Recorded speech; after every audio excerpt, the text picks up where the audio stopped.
Hello everyone, welcome back to my YouTube channel. So दोस्तों, आज बात करेंगे लोन के बारे में कि लोन हमारा दुश्मन है या हमारा दोस्त है। आजकल लोग तरह तरह के लोन लेते हैं। कोई अपनी पर्सनल लोन टाइप होते हैं, पर्सनल लोन, होम लोन और काफ़ी तरीके के लोन चल रहे हैं, व्हीकल लोन, कार लोन वगैरह जो लोग लेते हैं। तो क्या ये लोन ठीक है या गलत है, या किस एक्सटेंट तक लोगों को लोन लेना चाहिए या नहीं। काफ़ी लोगों का कहना है कि लोन बेकार ही चीज़ है, लोन के चक्कर में ना ही पड़े तो ही बढ़िया है, और ऐसा हो भी रहा है। आज के इंडिया में काफ़ी लोग ऐसे हैं, जैसे गांव के लोग हैं, कुछ हैं, वो लोन के बारे में सोचते ही नहीं हैं। चाहे वो कोई गाड़ी लेने चाहे या फिर कुछ भी अपने घर का सामान लेने जाएं, तो वो लोन की बात ही नहीं करते। वो सीधा कैश में लेना प्रेफर करते हैं और वन शॉट पेमेंट में लेना प्रेफर करते हैं। लोन ईएमआई की तरफ वो नहीं देखते।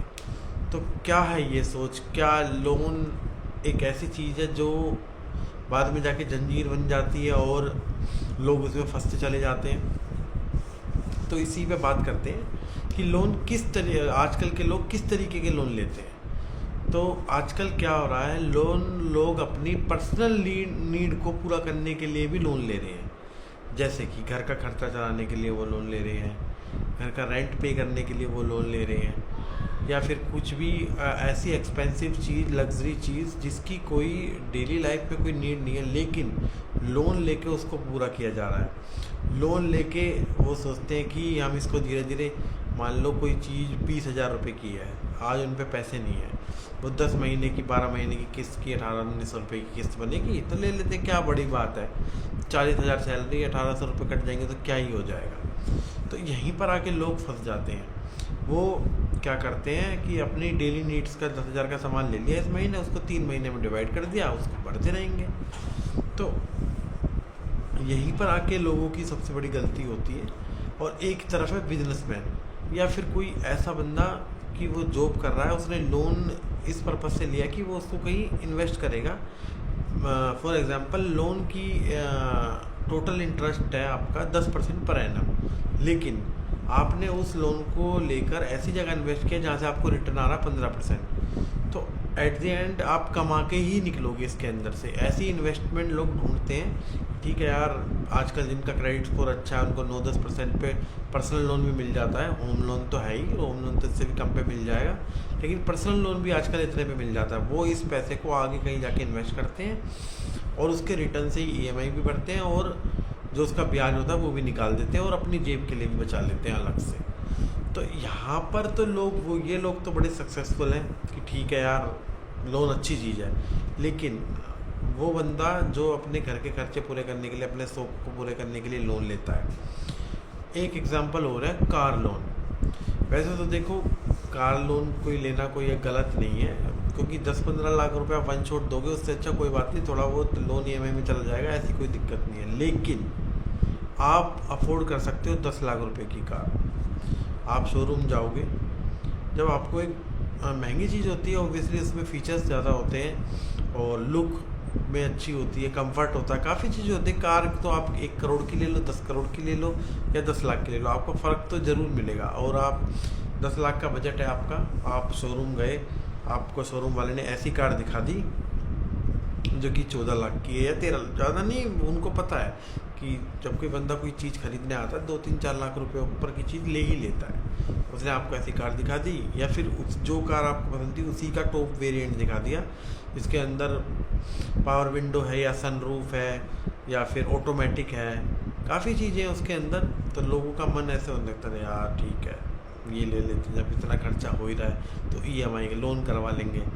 आप गए थे 5 लाख अपना डाउन पेमेंट के लिए, 5 लाख की ईएमआई करवा लो जो आप अफोर्ड कर सकते हो, लेकिन वहाँ जाके आपने कार पसंद कर दी 14 लाख की, अब आपने लोन करा लिया 9 लाख का। तो यहाँ पर जाके लोग फंस जाते हैं दिखावे के चक्कर में।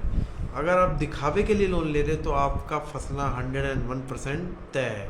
लेकिन आप वेल्थ क्रिएशन के लिए लोन लेते हो, जैसे कि फॉर एग्जांपल, काफ़ी लोग आजकल, रियल एस्टेट एक ऐसी फील्ड है जहाँ पर अगर आप लोन लेके इन्वेस्ट करोगे तो आपकी रेंटल इनकम से आपकी पूरी ईएमआई नहीं, लेकिन 50% से ज़्यादा आप ईएमआई को पे कर सकते हो। प्लस में जो उसका एप्रिसिएशन है, जैसे आज आपने 17 लाख की प्रॉपर्टी ली, और 70 लाख की प्रॉपर्टी पे आपको 0.5% मान लेते हैं हम रेंट आ रहा है, 25 से 30 हज़ार मान लेते हैं आपको रेंट आ रहा है, और आपकी EMI है 45 हज़ार की। आप 10-15 हज़ार रुपये जेब से भर रहे हो, 1 साल तक आपने 15 हज़ार रुपये के हिसाब से 1,80,000 रुपये एक्स्ट्रा भर दिए। ओके, हम मान लेते हैं कि 70 लाख का लोन एज इट इज़ खड़ा है, 70 लाख रुपये पूरा। तो अब 1 साल में 70 लाख की चीज़ होगी 1 करोड़ की, आपने भरे कितने, 2 लाख। लोन क्लोज चार्जेस, ये वो चार्जेस, फलाना ढमाका लगा के आपके 2-4 लाख रुपए और लगा लो, लेकिन आप यहाँ से 20 लाख रुपए कमा के ही निकले। और रियल इस्टेट में आज की डेट में 70 लाख की चीज़ का 1-1.5-2 साल में 1 करोड़ तक हो जाना कोई भी बड़ी बात नहीं है। मे भी इससे ज़्यादा भी हो सकता है, 1.25 करोड़ भी हो सकता है, लेकिन 70 का 65 नहीं होगा, 70 का 60 नहीं होगा, 70 का 1 नहीं होगा तो 80-85 से 101% होगा।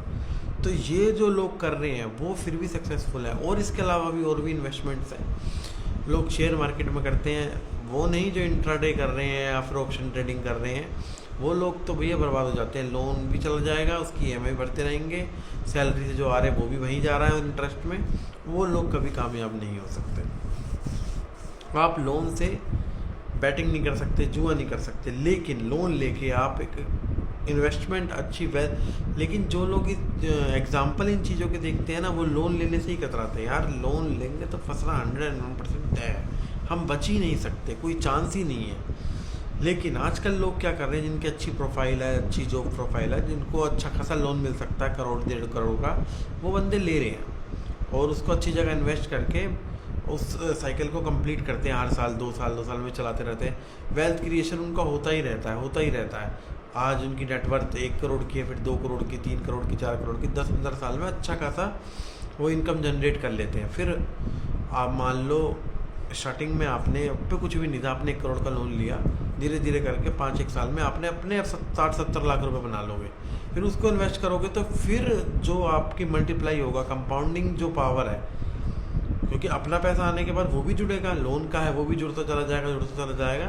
तो यही असली वेल्थ क्रिएशन है जो टाइम से आती है, झटके से नहीं आती। लोग झटके से अमीर बनना चाहते हैं। लोग क्या चाहते हैं कि यार आज ही लोन लिया है मैंने, मान लो 1 करोड़ रुपए का, तो वो 1-1.5 साल इंतज़ार नहीं करेंगे 10 लाख रुपए के 15। अगर आप देखा जाए, अगर आप लोन नहीं लोगे, आप खाली बैठे तो आपको कुछ नहीं बनना। लेकिन आपने 70 लाख का लोन लेके 1-2 साल में 10 लाख बना लिए, तो यार वो भी बहुत बड़ी बात है। लेकिन नहीं, लोगों को तो क्या है, 70 लाख के एक ही दिन में 3 करोड़ बनाने हैं, 2 दिन में, 4 दिन में, 10 दिन में, या 6 महीने में। तो वो चीज़ करने जाओगे तो आप फंसोगे ही फंसोगे, आपको लोन दलदल ही नज़र आएगा। लेकिन अगर आप समझदार बंदों की नज़रिए से देखोगे तो आपको लोन भी एक लगेगा कि हाँ यार ये एक अच्छी चीज़ है, और एक्चुअल में लोन एक अच्छी चीज़ है अगर आप उसको तरीके से यूज़ करो। तो दोस्तों आप भी बताना, और वीडियो को लाइक एंड सब्सक्राइब जरूर करना अगर आपको ये वीडियो पसंद आई हो। और लोन के बारे में ज़रूर सोचना, ये दलदल नहीं है, ये एक अपॉर्चुनिटी है, और आपके ऊपर डिपेंड करता है कि आप इसको किस तरीके से यूज़ करते हो।